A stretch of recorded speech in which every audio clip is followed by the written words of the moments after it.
Cashflow Diary podcast, episode 508. Welcome to yet another exciting episode of the Cashflow Diary podcast, the podcast that teaches you insider tips, tactics, and strategies for creating leverage streams of cash flow into your life. Learn from top-performing entrepreneurs, business owners, investors, and thought leaders from across the globe as they share their secrets to success. Like what you learn on this and other Cashflow Diary podcast episodes?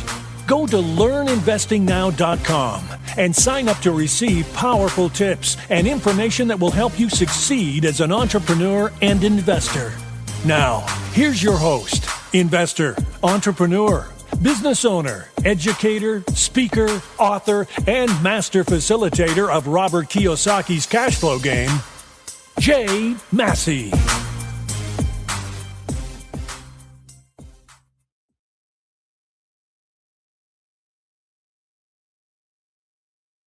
All right, ladies and gentlemen, welcome to another episode of the Cashflow Diary podcast. I'm your host, Jay Massey, and I'm glad that you are here today because when it comes down to it, you and I, we're out there, we're building our businesses. We're doing our best to make the next best thing happen for ourselves, for our families, for our employees, for our vendors. We are trying to go out there, deliver quality service, quality products, and we've got our ideas that we know, we believe are excellent. But then we also have a challenge.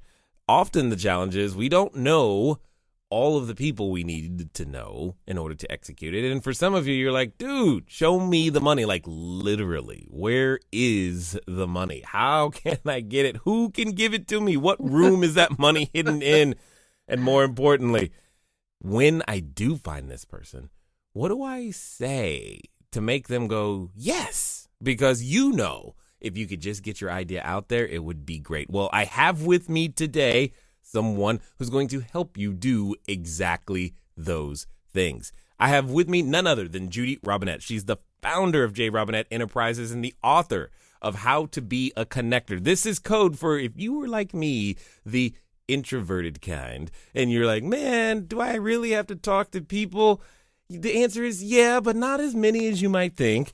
And she's got a new book out, which I definitely think you're going to want to know about because it's called Crack the Funding Code, How Investors Think and What They Need to Hear to Fund Your Startup. So we're going to have a lot of fun on this particular episode, and I know I've already got your attention because I said money, and you were listening. So with that being said, let's make sure that we take notes, let's make sure that we listen, and let's get ready to love Judy Robinett. Judy, how you doing? I'm doing great. Thank you. I'm glad you are. I mean, if you're going to be the lady that's going to tell us how to get money, I think everybody is listening right now. Yeah, most people do. And you know, that's what I love. I was so frustrated when I'd meet entrepreneurs or business owners that were, you know, had it all together and they just didn't know, you know, how to get in the right room to get funded. So I'm just delighted to be here and talk about where the money is. Excellent, excellent. Now, this being the first time that you're here, I have to ask you the same question I tend to ask everybody else. Are you ready?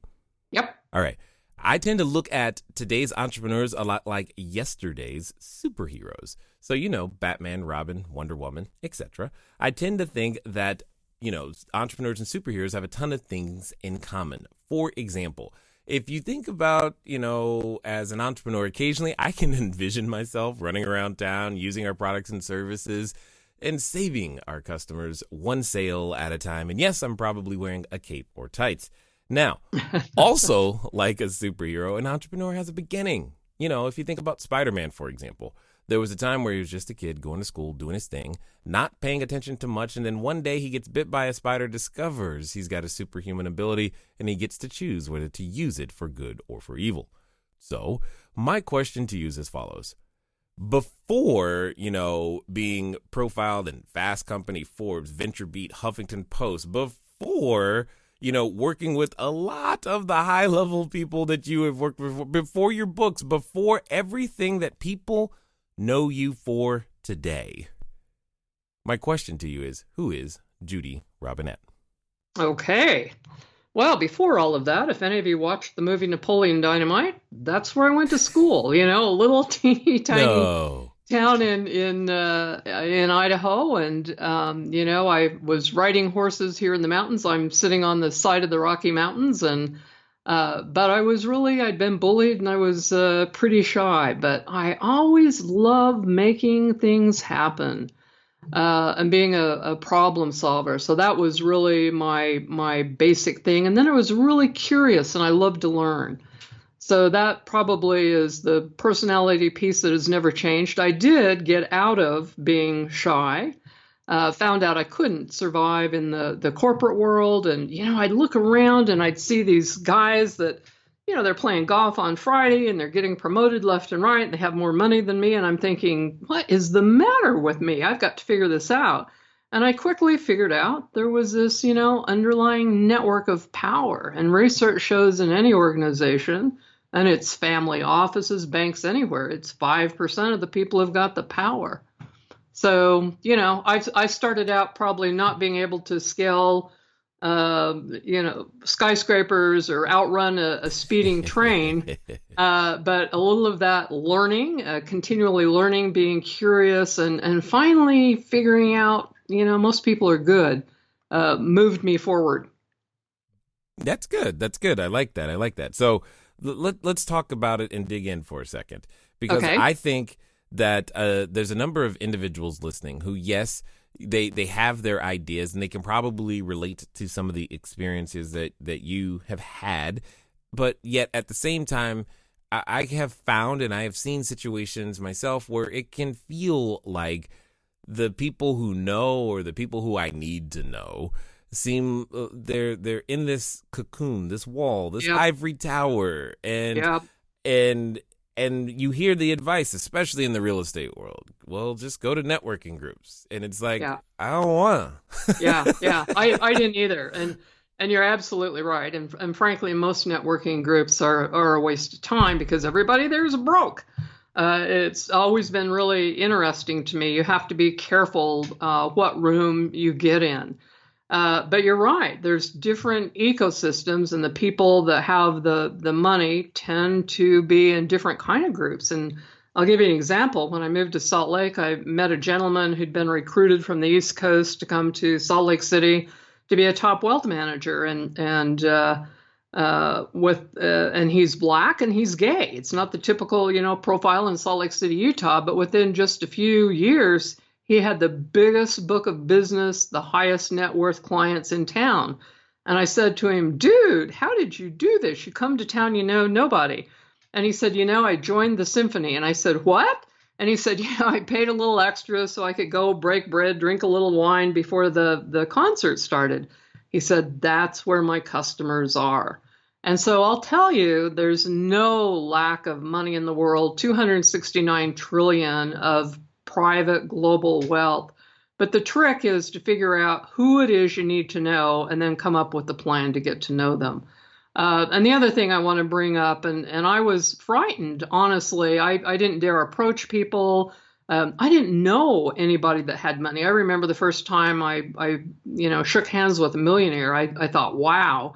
And now I know countless billionaires. And the thing that I finally figured out is they're just like us. And yes, they do have more money, but they've always got problems. And so if you can figure out how to add value, you go to the top of the line. Exactly. I love the way you stated that so much, because this can happen when you're standing in front of the person, because you can think of them as the one with the keys to the kingdom. And if you can just get their blessing, their scepter on your shoulder, now you have a shot. And yet at the same time, if you can just see them as a human, it's going to go better than not. So absolutely. And if you're just kind of kind, so I have kind of two strategies here.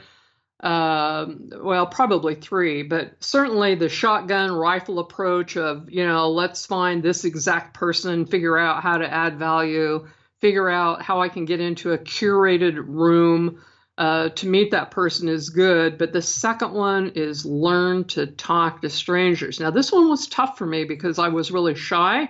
I thought, why would anybody want to talk to me? I mean, I really did. And I found in research that only 12% of the population is shy by a psychologist's terms, but half of us think we're shy. And it has to do with our self-worth and our lack of confidence. And so those two things are really important to be very targeted. But the second one is to talk to strangers. And then the third one is get invited to some of these. I talk about being in the right room. I've been invited to the White House. I go to private only events. And this is really where you get the opportunity to make key connections. Now, take us on this journey, if you will, because there's a number of people who are thinking, okay, yeah, I hear what you're saying, Judy, but how did you get there? Like, how did it start? Did you wake up one day and just go, I know, networking, let's just go? I mean, what was the journey to figuring out that what to know is important, but who to know is more important? And most importantly, how to make all of this work? Yeah. And most important is who knows you. So in the corporate world, I mentioned, I'd been taught, like lower to middle class people, keep your head down, get a good degree, work hard, don't ask for help, people will notice. And I quickly figured out that didn't work. And I was so shy. I got the book, How to Win Friends and Influence People. And I just started smiling, saying hello, mentioning their name. And oh my gosh, I learned people actually did want to talk to me. And so that was really the starting point. And then I made it a game to see if I could talk to anyone, anywhere, just come up with some reason. And I remember once I was at a restaurant pulling into a parking lot, and I was telling my friend, and she said, oh, you can't do that. And I said, yeah, I can. Let's see who pulls in next door to us, in the next place. And so this car pulls in, and I get out, and I'm trying to figure out what it is I could talk to him about. And I noticed they have Idaho plates. And we're in Utah, and I get out and I go, oh, you're from Idaho. I live in Franklin. Where do you live? And it ended up in, a 3 or 4 minute conversation. And I found out the 2 tricks to talking to strangers are, number 1, ask a good question or offer a heartfelt compliment. And, people love people to care about them, to mention something about their clothes in particular. Men love it if you point out, great pair of shoes, love that watch, or, a great suit. And it has to be authentic. It can't be fake, of course. But then you'll get a smile, and then people are, then they're talkative. It's really ironic to me. You mentioned How to Win Friends and Influence People. It's one of the first books I myself went to go grab because was trying to figure out a way to relate to humans as opposed to just computer screens. So I totally get it, 100%. Now, how did you, for a number of entrepreneurs, here's what happens. They start out going in their journey, they're doing whatever they're doing. There's this waking up moment. There's this moment where you realize, oh, I've got something special. And 2 things happen. 1, yes, you're realizing that you've got something special. But second, you go, I'm going to offer this to the world. What was that like for you? When did you realize that understanding networking and things of that nature was something that you was like, this was my thing. I can do this and I should share it with other people? I didn't figure that out until I was in my 30s. I thought I was shy for a long time, and finally I got brave and told people, and they literally laughed at me and told me I was an extrovert. But I love making things happen, and I quickly figured out that nothing happens without people. So I could add value by making key introductions to people. I could help them with whatever project, personally or professionally, they were interested in. It's people who know about the deals, can write a check to fund your company, know where the opportunities are. The number 1 way now you get a job is through your network. And so that was kind of my next thing. I learned that I could add value. And the more I did that, I kind of became the go-to person.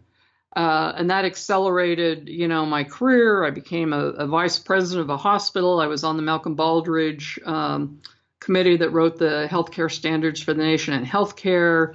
I ended up starting my first company after speaking at MIT, and somebody handed me a Wall Street Journal, and it had an article on how to become financially independent in America. And that's something I wanted to do. And it was be a doctor, be a lawyer, inherit it or marry it. And I thought, oh, the first four out. And the fifth one was start a business. And I thought, how hard could that be? Well, dumb me. I went and got a $1.2 million SBA loan and started a franchise restaurant and, almost went bankrupt. And, I'll never forget being so terrified. I'm shaking in my boots in front of a bankruptcy attorney. And he looked at me and he said, you're not even close. And I said, I'm broke. I have no cash. And he said something very life-changing to me. Judy, they can break you, but they can't eat you. And at that point, I learned how to kick fear to the curb. And that was part of that journey, going from that shy kid and learning just to smile, talk to people, then learning how to add value, and finally, just really being able to kind of kick fear to the curb and take more risk. And the more risk I took, the more I accelerated into higher levels. I've been on panels with Mark Cuban. I've done really fun things. I just pinch myself. I feel really humbled. I'm really blessed, honestly. And anybody can do it. Anybody can do it. And that was my first book, How to Be a Power Connector. And then when I became, and this was just from helping people, this dude said to me, don't you want to be the CEO of our little public company? And I'm like, oh, I can't be the CEO of a public company. And about the fourth time I thought, I always wanted to be a CEO. Well, they were broke, they were delisted, and they were in litigation. And I thought, what the heck? How hard can it be? And I found out that I was able to raise millions upon millions of dollars. And I found, much like Tony Robbins says, next level, next devil. But if you learn, and I know this is important to you, if you just learn the lesson, and I'll tell people, if you look back in your life and you think, where would I be if this horrid thing hadn't have happened to me? Most of the time, you would be in a worse place than you are today. And so that really helps you drop that fear and to learn and to move. Yeah. Now, you said something earlier that I want to go back and scoop this up, because I think this is an appropriate time to bring it back. And I'm sure someone was listening going, that I don't understand. You mentioned that you met, there's a gentleman in Utah that you had met, and he said what he did to be able to grow the business to the size and everything, which sounds counterintuitive. He didn't say, I went to 12 different, I started this marketing campaign, I ran Facebook ads. He didn't say those things. He said, join the symphony. Now, for some people, they're like, the what? And and some people even said, you can join that? Help us understand how that makes sense. All right, everybody. Thanks for listening, and I'm glad that you are enjoying what you are hearing thus far. But here's one of the things that's really important. One of the most important things that you can do is get started. One of the things that I've said before, and I say again, once you get started, stay started. But more importantly, there can be lots of roadblocks to getting started. So what we're going to do is we're going to remove one of those roadblocks for you and make it a little bit easier. Because the thing that I don't want to stop you is thinking, do I need a local number? How about a long distance number? Or should it be 800? How on earth am I going to make that happen so that people can contact me as I'm out there building my business, making my cash flow grow? But most importantly, understanding that it doesn't have to be difficult. Many of you may know, but if you don't, there's a company out there by the name of Grasshopper. And what I want you to do is I want you to go over to trygrasshopper.com/cashflow diary. Grasshopper is the entrepreneur's phone system. It works like a traditional phone system, but requires no hardware to purchase, no software to install. It's just a number that flat works. So if you are out there building that distributed workforce across many different locations, it's a way for you to still go out there and make your number be unified, simple, easy to use, something we've been using for quite some time. So again, go over to trygrasshopper.com/cashflow diary. Now, let's get back to the rest of the story. Well, so you can get a membership, like an annual membership, and you can pay a little bit extra. And so they throw in this kind of goodie bag that you can show up to the event early. And they usually have a room upstairs where they have lots of hors d'oeuvres and drinks that you can, mingle and talk to people. Well, the wealthiest people in town go to the symphony. Mm-hmm. So that's where his clients hung out. and they were already curated. So he didn't go to, these little networking groups that, there may have been one person out of 100 that he had to work his way through to figure out to find somebody who maybe could help him with his goals. Yeah, it's so funny. I have said similar things to people that instead of going to, say, the real estate networking groups, I developed to explore their own hobbies, because a lot of us have hobbies we haven't explored. And if you can, choose an expensive one, and in my case that was photography and precious metals, because the individuals who are in a photography world, photography equipment is not inexpensive, and neither obviously are precious metals, but it speaks to the fact that they've got disposable income as well as additional time to invest into these things, which it can help you develop your resources. Now, when it comes to, okay, so if I go join the symphony, sure, I'm in the right room now, Judy, but in if we're going to crack the code, if you will, what do I say? How do I even take it? How do I go from, hey, I'm in the symphony, I'm clearly not going to pass in my business card that day, am I? No, what you do is you mingle. You go around and talk to people, and you start building relationships. I always say to people, you want to get the second date. And so you don't necessarily give them your business card from the get-go and say, hey, don't you want to invest $1 million into my new commercial property? That's the way to die on the vine. But you want to build relationships. You want to be you and be real. I mean, nobody invests in people unless they know you, like you, and trust you.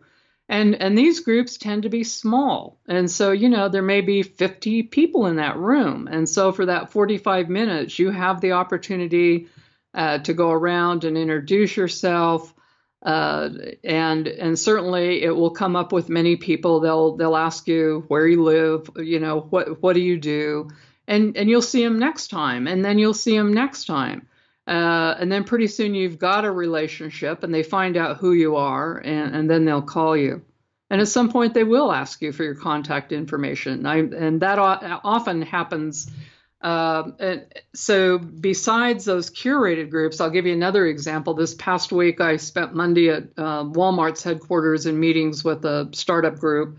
And then I flew to New York. Well, my main reason to go to New York was to go hear Andrea Bocelli. Just, Celine Dion says, if God sings, this is what he sounds like. And the famous producer, David Foster, said he's got the best voice in the world. So I'm at Madison Square Garden. I've never been there. I'm kind of like a hick from Idaho.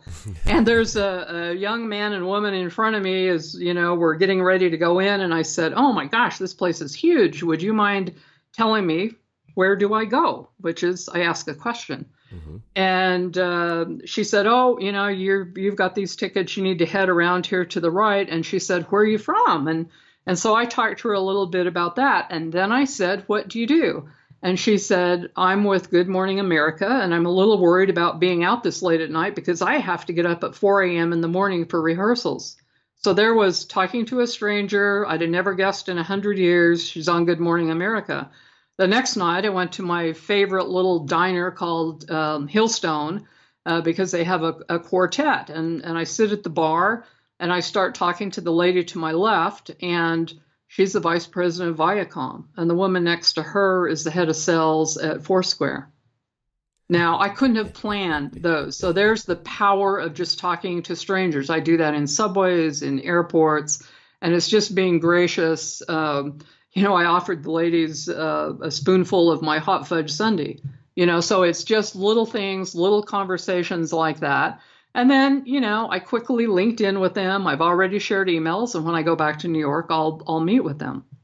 Okay, so I can hear a couple of people coming up and, playing devil's advocate, raising some questions, maybe some limiting beliefs surfacing to the table, and they're going, but okay, Judy, that's great, but I don't have the money to join the symphony and go see who was it? I'm sorry. Andrea Bocelli. Yes, I don't have the money to go to do that, let alone go to Madison Square Garden, any of those things.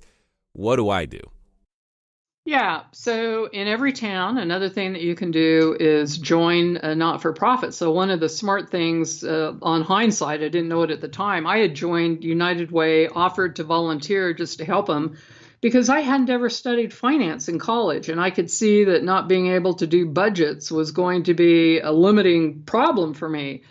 Right. And so I volunteered to serve at United Way. Well, United Way has many of the top business leaders in town on their committees, on their board. I have volunteered to be on a governor's race, their finance committee, to just offer to help. So all of these organizations, not-for-profits, or various kind of events, all need people to help. And by doing that, you can brush shoulders with, the people who are wealthy, the people who are the leaders in town who could open critical doors for you.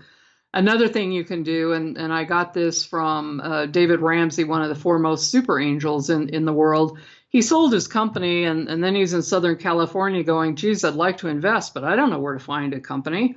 And this is always the problem. So there's always a match. Everybody's problem is somebody else's solution.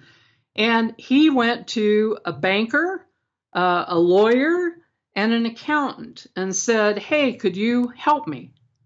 And they started making referrals. Well, in every town, there's bankers, lawyers, and accountants. And all the people that you probably need to meet all have a banker, a lawyer, an accountant. And so sometimes it's just, thinking a little bit out of the box. And by you going and meeting with them, it shows you've got some gravitas, chutzpah, or, the guys would say you've got balls. Totally understood. And you're a little bit persistent. And then somebody will call their friend and say, hey, this person was in here this morning. I think you really ought to meet and listen to them. And most people will help you. Well, and I believe you, but I also know and have experienced for sure, especially in certain types of real estate or certain transactions or certain business circles. And in fact, there's probably a number of people saying to themselves, okay, that's all well and good, but Judy, you don't understand. I've got this good old boy network I'm dealing with. They're never going to give me money. They're never going to let me in that room. What do I do? Well, thankfully, the good old boy network is being chipped away at one piece at a time. And so, for instance, I've worked with Dr. Rodney Sampson, who is a Black preacher in Atlanta who, is helping startups, has got incubators, and he actually was hired by Mark Burnett to get more folks that are minorities, more women, onto Shark Tank. So there are groups out there, and it's not as hard now to do that. And in almost every every town, you can find an incubator. There's 6,000 of them in the United States. So go to those people because, the one thing wealthy people are looking for is a good deal. And so there's always, like I said, your problem is somebody else's solution, and it becomes how you package it. You get the story right. And then, I have people, I call it my 3 golden questions. And, number 1 is, how can I help you? You always want to be generous, add value. But then when you get to the point in the relationship that you can say, this is where I'm at, I'm trying to build this bunch of duplexes, said much better than that. You tell them where you're at with the project. And then the 2 magic questions. Number 1 is, what other ideas do you have for me? And number 2 is, who else do you know that I should talk to? And if you keep repeating that, you suddenly go up a level, up another level, up another level. And if your story is good and it's a good opportunity, of course people want to talk to you. They're trying to make money on their money. Absolutely, 100%. And I totally get that. Now, let me ask you this question. When it comes down to it, how do you get them to open up the wallet? Tell the truth. Straight. Yeah. What are the 12? I know you got 12 magic words now. I'm messing with you, but seriously. You have to, I tell people, don't ask for money, ask for advice. And make sure it's a good fit. Make sure you're with the right type of funder. I mean, there's people that just fund biotech or just do commercial real estate or just do houses if you're going to flip houses. So there's very specific investors. So you make sure that there's a match between, that this person really is someone that can help you. And I tell people, ask for advice, don't ask for the money. And if you talk to them and then you're saying, what other ideas, who else do you know? Oftentimes they'll say, well, let me see your summary or your proposal. And many, many times they'll say, I'm interested in sitting down and doing some due diligence with you on this deal. And if not them, they'll say, two of my friends do this, let me make a phone call for you. And it really is, one of my angel investing friends in Boston says, no one's going to write a check the size that would buy a home unless they know you, like you, and trust you. So the front part of that is you really focus on building the relationship, because there's a million other people out there that, are looking for money, many, many millions of people. So, be trustworthy. All of these things are really critical. What's interesting is, for the number of people that are looking for resources and money, etc., it seems like that those with the money would have no trouble finding those who need it. They do. And that's, the marketplace, and that's, lack of information. If there were a perfect marketplace that you could go, that would be great, but there isn't. I mean, online platforms have tried to help with that, but that's why we have all this intermediary groups, whether it's real estate, networking, or industry conferences. Those funders are out there. And so the point is, where are those people who have the money that are looking for the deals? Where do they hang out? Many of them get their referrals from their attorneys, from their accountants, from their lawyers. There's all of those people that are specific to real estate or specific to any other organization. Yeah. So it's funny when you said where they hang out. I know someone said, ain't at my house. So yeah. I don't know. Not my. Yeah. It isn't at your house, but I'll tell you what, if you don't get off the couch out from under the TV, you're not going to find one of them. I mean, and that's the truth. A lot of people are out there saying, I can't find somebody. I don't have the money. They're not doing the work. I mean, you got to get your ticket punched. And one of my favorite quotes is, you have to shake the apple tree hard to get the apples to fall, but it's never the tree you shake from. I mean, it's almost like this synchronicity magic from the universe or from God that you have to show you're out there, you're in the game. And when that happens, it is magic, but it's almost this process that's required of the universe. But guess what? Much to what you talk about in your book, Cashflow Diary, and Believe, it's you learn, and then you earn, and then you learn to the next higher level, and then you earn. And so it is this process. But I can tell you, I've worked with people who'd received no's for years. I worked with a woman who had a medical device that had been turned down by everybody in Salt Lake City. And, I said to her, we need to get out of Dodge. We need to get to Boston and San Francisco. She wasn't Mormon, and she was a woman. And we got her $500,000, and her company sold for millions. And there's a perfect example of being in the wrong room. And that's really, I talk a lot about that in both books, but the one on getting funded, it's really critical who you're looking for that money. And almost every family office has an arm that they invest in real estate as an asset. I mean, I would be making friends with your local financial planners. I know people at Goldman Sachs in New York. I'm just always kind of dazzled with the amount of resources that they have. Bernstein, JP Morgan. I mean, many of these organizations have offices, have people all over the nation. And the other thing is, if you reach out on LinkedIn and you're very gracious and kind, people get back to you. I think that there's only a few times people haven't got back to me. So with social media, that also makes it much, much easier. Yeah, access is on a completely new level today. Yeah. I mean, we have a president that tweets, so, hey, yeah. it's really... We wish he wouldn't. Yeah. And, another important one is, conferences, and you do your homework, you find out who the speakers are, reach out to them ahead of time, say, hey, I'd love to grab coffee or meet you at the event. I've done that very successfully, and it's because other people don't. And a lot of people just don't have the, that persistence of just go shake the hand, say hello, and then follow up on LinkedIn.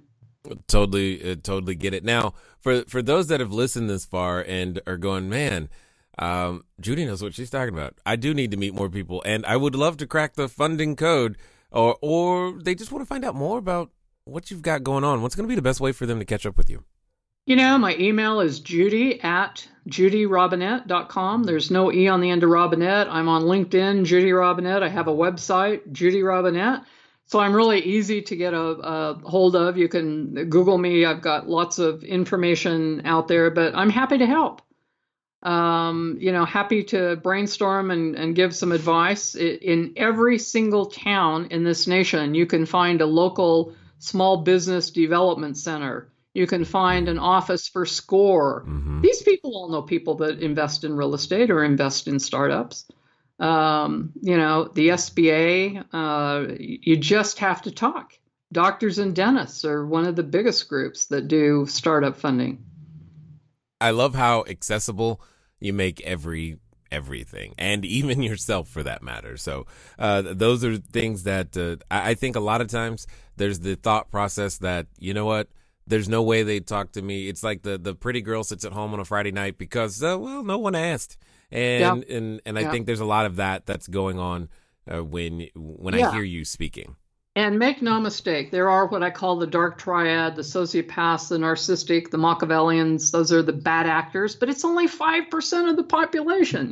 Most people really will help you if you ask appropriately. I mean, on the first meeting, you don't ask for 5 million, but certainly if you ask what other ideas or who else do you know I should talk to, that's an easy ask. And most people really enjoy making the world a better place. I must tell you. And after you put your toe in the water, then pretty soon you're up to your waist and pretty soon you're swimming. And then you're going, oh my gosh, this is a much different world than I thought. And I'll just add one other thing. I was on a panel with Mark Cuban and I thought, wouldn't it be great if he endorsed my book? And he told me he didn't have time, even though I was working with one of his startup companies out of Salt Lake. And I thought, well, that's pretty rude. I'll just go to your boss, Mark Burnett. Well, I didn't know Mark Burnett, but I got on the phone.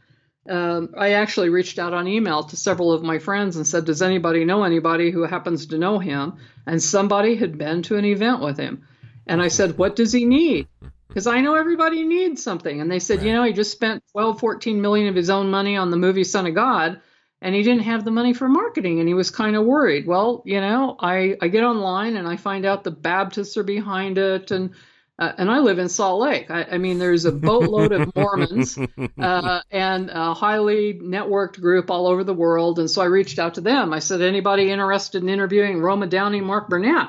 And they're like, oh my gosh, yes. Well, then I found out who Mark Burnett's handler was and reached out and said, I can help here, here, and here. And the next thing I knew was I had a message saying I was having lunch with Mark Burnett in Park City, Utah, where he was going to preview that film.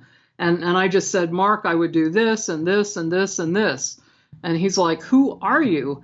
And I was adding value, the very best value I could figure out how to add to solve his problem. And then he said, how could I help you? And I said, would you consider endorsing my book? He endorsed my first book.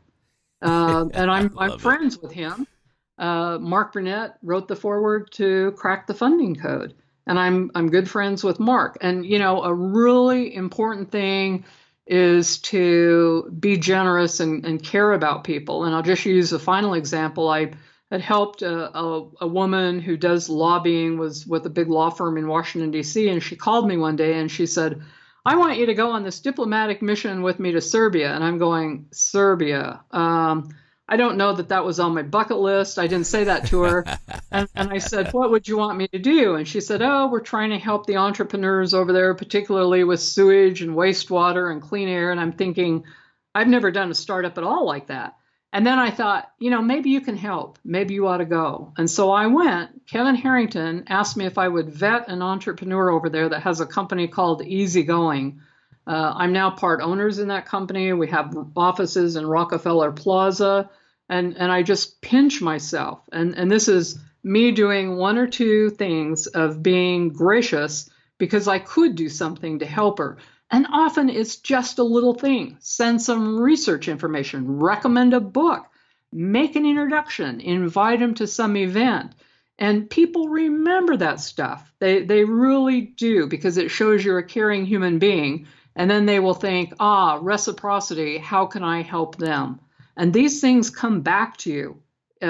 Golden, I'll tell you, golden. 100%. I definitely appreciate hearing how skilled you are at making these things happen. I mean, at the end of the day, and again, it's always best when we can find a way to use the things that are easiest for us to do, that are natural for us to do, or that we're good at, to be able to contribute to the good of others. Now, as we wind down, I've got a final question for you because I'm kind of curious to hear your answer.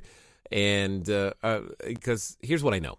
I know that someone listening has been this entire time going, man, I think I can do this. They've gathered the faith, the belief that from this conversation, and they're like, you know what? That's it. I'm in. I'm jumping in. And they're jumping in. They're going, well, Judy did it. She's got these books. They can help me do it. People have done it before. It's not brand new. I'm going to make this happen. And Judy, here's what happens. They're at what I like to call the precipice of decision. And when we get to those moments of decision, we often have a companion, and that companion comes in the form of a voice. And that voice, it loves to remind us how it didn't work last time, how it may not work this time. And oh my God, you're going to meet who, and you're going to help them do what? Do you not? It reminds us of all of those things. And for some people, they're related to that voice. So my question to you is as follows. Let's pretend that this time it's going to be different. They're going to follow through.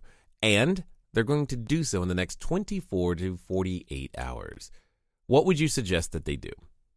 Well, depending on if you're going to raise money, I would tell you to Google the local angel groups that are in your area. So most people don't know that 75% of investors invest locally. Now there's 300 angel groups equally from north to south, west to east. You don't have to go to Silicon Valley or New York to get funded. They're in Arkansas, they're everywhere. And reach out. So usually on their website, they'll tell you what the application process is, and there's usually a person you could contact. Make that call. Google, find out some of the organizations that are in town, and you can do this by just picking up the phone and calling the Chamber of Commerce and say, hey, I'm a real estate, I'm doing this kind of a project. Is there some organization it would be good, or a person for me to go meet? So make a phone call. Talk to two strangers every day this week. Talk to two strangers and say hello. And I mean, if you've really got a problem you think you can't solve, send me an email. Now, I am in Belgrade from Sunday for a week, but I always get back to people. That's amazing. I think probably the most difficult thing that you said was talk to two strangers. For most people listening, that'll probably be the most difficult one, but it'll be interesting to see which ones people take on and to make happen. And I definitely appreciate the time that you have taken, the time that you have invested to cultivate your understanding, your information, your knowledge, and being willing to share it with us here today at the Cashflow Diary, ma'am. Thank you. Pleasure's all mine. All right, ladies and gentlemen, you know what time it is. It's time for you to move at the speed of instruction. What does that mean? That means she gave you her email address. That should really require no explanation. It means use it. Why? Because like I know, that there's something you were trying to get done, and you just heard how to make it happen. If there's another relationship, well, now you know what you need to do. And of course, one of those things is continual and constant and never-ending improvement, meaning get the book. Why? Because it's another one that you need, including how to win friends and influence people, how to be a power connector, crack the funding code. These are all things that are a part of who you will eventually become and what your business will be able to do. Ladies and gentlemen, it's been fun talking to you guys today. I look forward to talking to you soon. Until next time.